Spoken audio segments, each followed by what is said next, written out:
right training partners. It made me, try and work out a good game plan. Systematically break him down, take away a lot of his main tools, and I think we did a great job. He still was always going to be able to throw things because he's that creative. So that's why he was always going to be dangerous. But I was able to nullify a lot of his main tools, things that he would usually be able to do frequently. He couldn't do that with me, and then I was able to capitalize on that. What was it like round by round? Because you did take over pretty early, right? But at the start of each round, he's back on the feet and he's throwing strikes, and that danger's there again. So was that kind of a difficult mental thing to get? Yeah. Like that was always going to be there. But I mean, being prepared for him, ready for him, and there might have been one exchange where things landed a lot harder. I can't remember. Was that second round maybe? Like something landed, I'm like, oh yeah, nice, there we go. A lot of the other things he would kick and I'd roll with it and see it coming, and again, having the right training partners to give me them looks was incredible.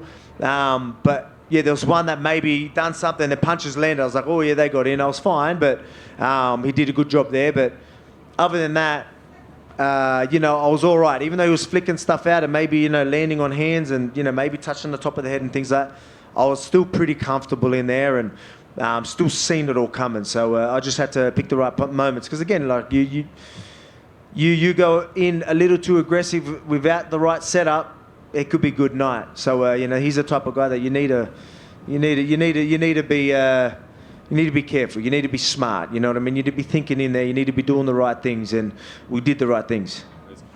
You revealed afterwards that you're going to need some surgery, need a little time off. I guess, how serious is that? How long do you expect to be out? I mean, I didn't mean to scare everyone with that. Like, when I say I'm going to do it, like, yeah, it's not a big deal. I'll be back in ASAP. Like, it will be a quick one. Just need to get something sorted. But I'll be training. I broke my hand last International Fight Week. And you see me at Abu Dhabi ready to fight Islam or Charles Oliveira. That was a broken bone. This ain't a broken bone. We'll be right. I'll be. You don't need to stress about that. I'll be training. I'm professional. I want to be active. Again, I'll be back in there before most of the other guys, other champions anyway. So don't worry about that. Nice. Last thing for me, Dana was here earlier, and we kind of asked him what he'd like to see for because you keep mentioning lightweight, but obviously Ilya was here tonight, and he said basically you've proven everything. Whatever you want to do, he'll kind of go with it. So what is most important to you? You keep saying that lightweight, but we all know I want that lightweight belt. We all know I want that rematch. I want that Islam fight. I think not only for me to get that belt, for me to get that win back, but I think it is a massive fight for the UFC as well. I think it's a fight everyone wants to see. It was literally that type of fight. It was that close. It was a cracking fight. Everyone enjoyed it, and it was a very, very high level. There was 1 and 2 going at it, and we showed out. It really was that. He lived up to the hype. I lived up to the hype, and that fight lived up to the hype. We just need to see 5 to 10. Alex, to your left. In boxing and MMA, historically, most people's time at the top has been very short. You're at the top now 3.5 years. It looks like you cleaned out the division, don't have a lot of challengers.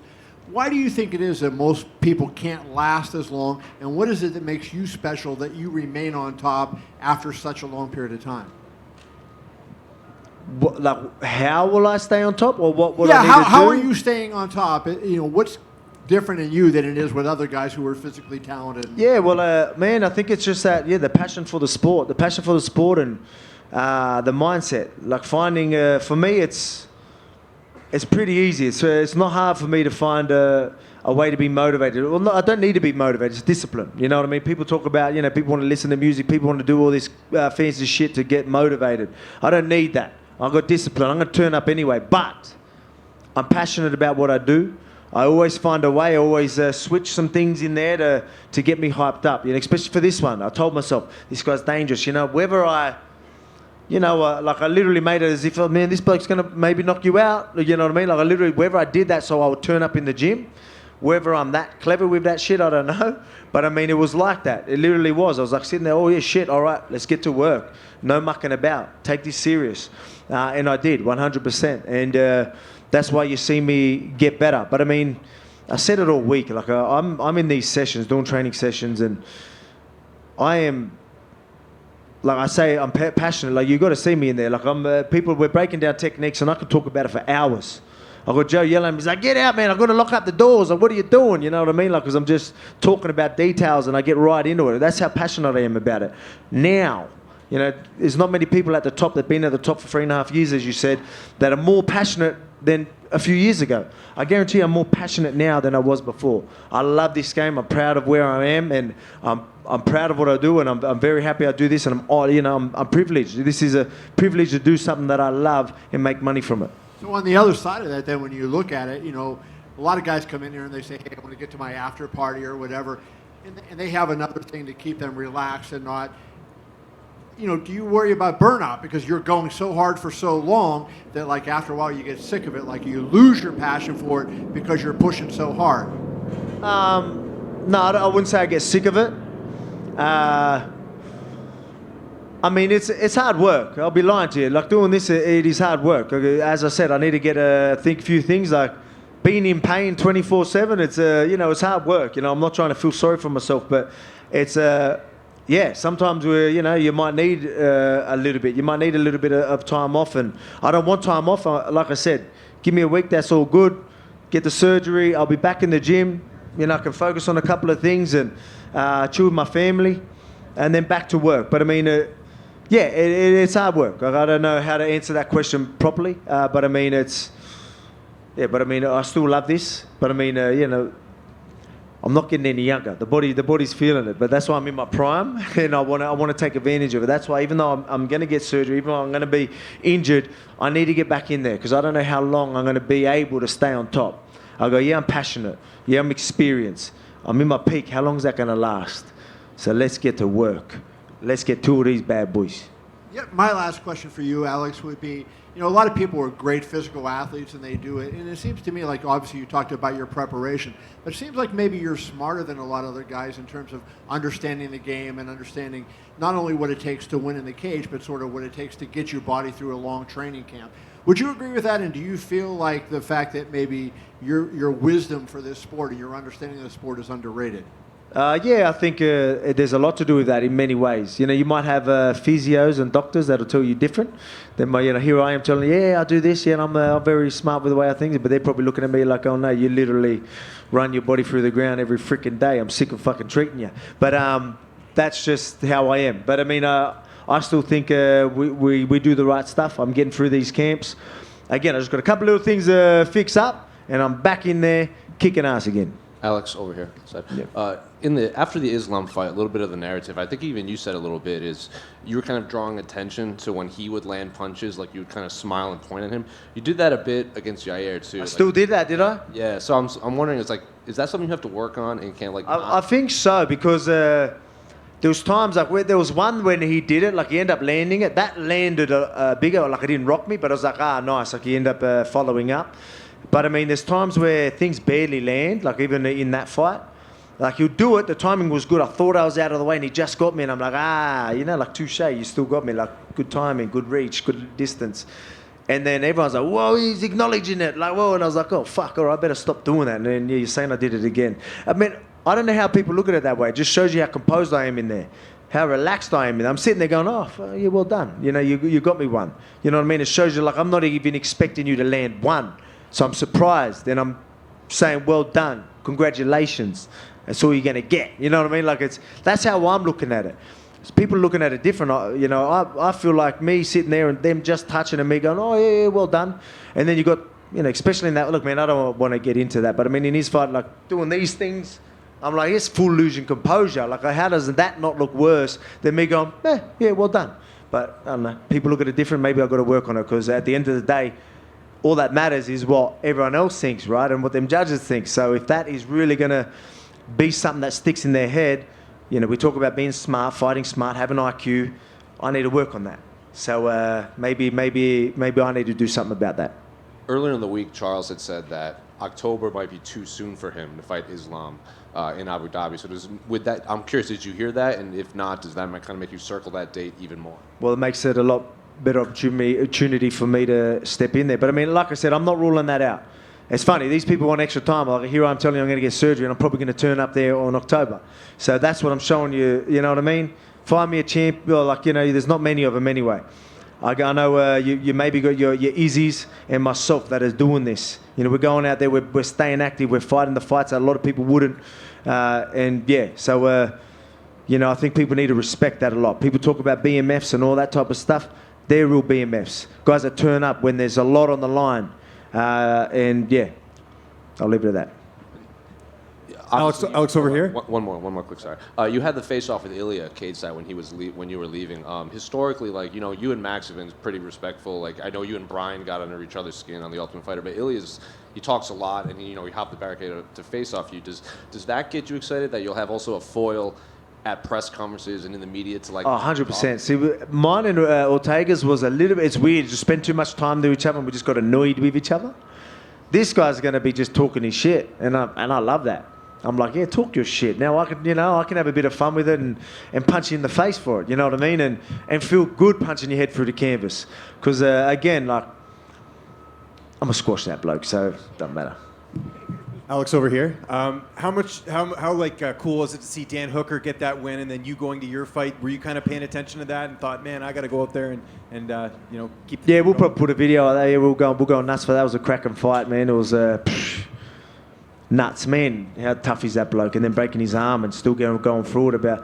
I mean, these are things that we talk about BMFs and doing things like that. Like some of the things you see people do in this sport is pretty incredible. It was cool. It was cool to see, especially to get his hand raised after a war like that against a game opponent. Jalen Turner is no joke. He's dangerous, and to be able to land, cop some of them shots, break your arm, and then still end up on top is pretty incredible. Did Dan's fight a bit remind you of your situation last year with Holloway, where people were kind of counting you out against Holloway and Hooker? You look at the odds. He was a big underdog tonight. Came out there, had a tough first round, but persevered and got the decision victory. I don't know if that's something you guys talked about or not. No, it's not. But I mean that happens all the time. People get counted out all the time. That's just how it is. I mean, it's going to be the same with Pantoja, say. Like, he's beat Marino twice, and he's an underdog, and saying he's got no chance. Like, you can imagine how he would be. That's going to happen. You've got to go prove yourself. But I wasn't surprised. I know Dan was a total different matchup for Jalen with that length and toughness was going to go a long way, and that showed out tonight. His toughness and obviously the fight IQ, that length and that well-roundedness. And just last one from me. Again, you were here a year ago today. Big win over Holloway. A lot has happened in the year. You had the fight with Islam. It was very close. You get this performance tonight finishing Yair Rodriguez. I know you're fresh off the victory, but you've been able to kind of soak this in. How much you've really leveled up just in the grand scheme of things. Now, people consider you the greatest fighter, in the sport right now. I don't ever get to soak it in properly, to be quite honest. I wish I did soak it in more. It's a good trait to have, where I can just move on and play what's in front of me, and it makes me be able to. In camps, I tell you, I can still, turn up in the gym, and it helps me with all that type of stuff. But I feel like I don't try and really soak it in and enjoy it enough and embrace it enough. So I will, obviously I appreciate everything. I appreciate the fans. I appreciate the love, but I forget about it like that. Again, it's a good thing to have because it keeps me disciplined. It keeps me, grounded. But at the same time, I wish I could really appreciate and understand what I'm doing right now, because it's pretty incredible. 5 defenses, 7 title fights I think I've had. It's pretty crazy. It seems like yesterday I got the belt, you know what I mean? And look what we're starting to do. So it's pretty crazy. I think I need to really sit down and really take it all in. Alex, right here. Down here. Go ahead, please. Thanks. You said before the fight that you weren't too impressed with Ilya and you didn't really want to talk about him too much. Can you talk about him now? What you think about him as a challenger? It's funny with this one, you don't want to talk up your opponents, right? You want everyone to know, so it's funny. But I mean, he's going to talk his shit. So people, I remember, I can say whatever I wanted to, people don't have to believe it. But I was sitting there, I was like, maybe I shouldn't say how easy I think that fight's going to be, because then people might not be interested. But he's going to talk his shit, so people are going to want to see me punch him in the face, so it don't matter. But I look at that as, again, no disrespect to the bloke, but the shit he's doing ain't going to work on me. And hopefully you get to see that soon. And you, of course, faced off, like you mentioned, but what did you say to each other? Oh, nothing. I told him, I go, yeah, come on, jump over. Let's do a little face-off. Let's amp it up a little bit. See what it has. And I said to him, I go, oh, man, I thought you were a bit taller, because everyone's so much taller than me. I'm like looking eye to eye, and I'm like, psh. I was going, man, I was about to say I got this 71-inch reach, which is a lie, but I should run with that. But, it's, again, No disrespect to the bloke. He is a good fighter. He's undefeated. Can't wait to take that 0. Alex, right here. That finishing sequence is just unbelievable. The strikes into the takedown into the ground and pound. Did that feel as seamless to you in that moment as it looked to us observing it? I don't know. It's weird. Like I was like so clear-headed while that was happening. I went there, throwing the punches. Like, oh, even though he's sort of hurt, like I've seen him in these positions throw crazy shit, like her elbows. I'm like, all right, I better take him down because I know I'm just going to squash and punch his head through the canvas. So I was like, it was weird how like calm and composed I was through that. Like picked him up, dumped him, got on there. Oh yeah, this is the position. Oh yeah, he won't get out. All right, let's just ground and pound. We're just going to have to stop it. It was weird how I went through it. I probably should have loaded him up a little bit more, just fucking really be dramatic with it. But I mean, it was good. I love my ground and pound. Everyone, it's starting to be a bit more of an iconic Volk sort of a tradition to just rain down some ground and pound bombs. Can you remember another moment in your career, another fight where you've had that clear-headedness in a sequence like that?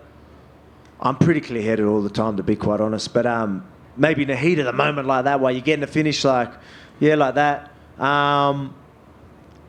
No, maybe not. Maybe not. Depends. It depends how you look at it. Obviously, Islam being in certain positions where most people would freak out, and I'm sitting there, laughing it off, having a laugh with him. I guess people would look at that and be like, it's pretty crazy. But I mean, people don't know what I'm doing in the gym. I'm like in their positions with absolute killers that are twice the size of me. So that's why I'm sitting there laughing at lightweights doing it to me. Yeah, no, your 6th title fight win tonight. There's natural comparisons, especially with Jose Aldo being inducted in the Hall of Fame on Thursday. Are you still well deserved as well? Yeah. Are you still of the mindset to be called the featherweight GOAT, that you need to hit that 8 where he's at, or do you feel like now? I mean, the man just got a Hall of Fame and all that. Like, I'm not here to try and take, like, I'll let everyone else sort of decide that. He's an absolute legend of the sport. No one deserves a Hall of Fame more than him. And to see how passionate he was going in there, and like that was as raw as it got, like when he got emotional like that, and that was cool to see. Almost brought a tear to my eyes, to be quite honest. But absolute legend. Very happy for him, and that's for people to decide, not me. And just last thing, if this Islam fight does happen again, what in your mind is the biggest thing you need to do differently to make it definitive in your favor? I mean, it's going to be another, like, I'll be lying to you to say, hey, I'm just going to walk through him and do this and do that. Like, it's going to be another highly contested battle, but I guarantee you I get my hand raised. You know what I mean? I think I'm going to capitalise on a lot more things. But yeah, again, it really is 2 top guys going at it. And they've done 5 rounds, and you're going to see another, there's a good chance you might see another 5 rounds of it. I'd love to get a finish, but we're both that good. It might be that type of fight. But looking forward, again, it's a challenge, another challenge that excites me. So, that's why I obviously want it. Because that's what keeps you. Again, we talk about I don't need to be motivated, but it's exciting when I can have guys like that in front of me. Like that camp that I had, I did like 14 weeks. You know what I mean? Like it's just so good to have someone like that in front of you, and you ask about how do you get better. It's things like that get you better. Certain opponents in front of you that get you better. Like I told myself, I need to work on this. Where you're at now is not good enough. Like in that fight, he got his hand raised. Do I think I won? Yeah, I do. But he got his hand raised. All right, I need to work on these things. So I'm going to evolve again. And then, these lightweights and featherweights aren't going to stand a chance. Hey, Alex. Were you able to watch Rob's fight? Yeah, I was. Yeah, I watched that. Obviously, unfortunate for Rob. And, man, did not expect that. Like, I think there might be footage of me. I'm like, like Robbie's obviously very well rounded, no joke. Man, Dricus did it. Like, you know what I mean? Like, I mean, Izzy talks about manifesting things. I'm like, oh yeah, is this thing legit or what? Is this manifesting thing, like, that's no joke? Like, he literally manifests things and it fucking happens. Like, you know what I mean? He's on another level. Izzy's got some sort of crazy powers or something, like, because I did not expect that to happen. What do you think of Izzy versus Dracus? Obviously he looked great to take out someone like Rob, man, credit to him. But, Izzy's, I highly doubt he's going to be able to land on Izzy and even get on top. And, yeah, man, look, I think Izzy's just going to be too good. But to take out Rob like that, you've got to be hyped up for that fucking fight. So, I mean, if he can go out there and take out, so like, honestly, Robbie's one of the best in the world, literally, and he was able to beat him. So you can never count that guy out. He knows how to fucking win. Excuse my French. And one last one. It was announced Max versus Zombie. Obviously, you fought both of them. A lot of people are like, Max, it's why did he even make this fight? Max is going to make it look easy. Like, what are your thoughts on the matchup? I mean, they're both tough. It's going to be a fun fight. I guarantee you. Yeah, Max, do I think Max is going to win? Yeah, but Zombie's going to be there. You're going to just see, like, you know, two zombies just going at it. They're just going to beat the shit out of each other. So everyone's in for a good night of fights for that one too, I think. Yeah, again, they both got solid chins. I wanted to take that Max granite chin, that legendary chin out. I couldn't do it. I don't think anyone can. So I've given up, and I think everyone should just give up on that. I think it's going to be, it'll be hard for Zombie. I think that's going to be Zombie's best chance. But I mean, it's going to be hard to do.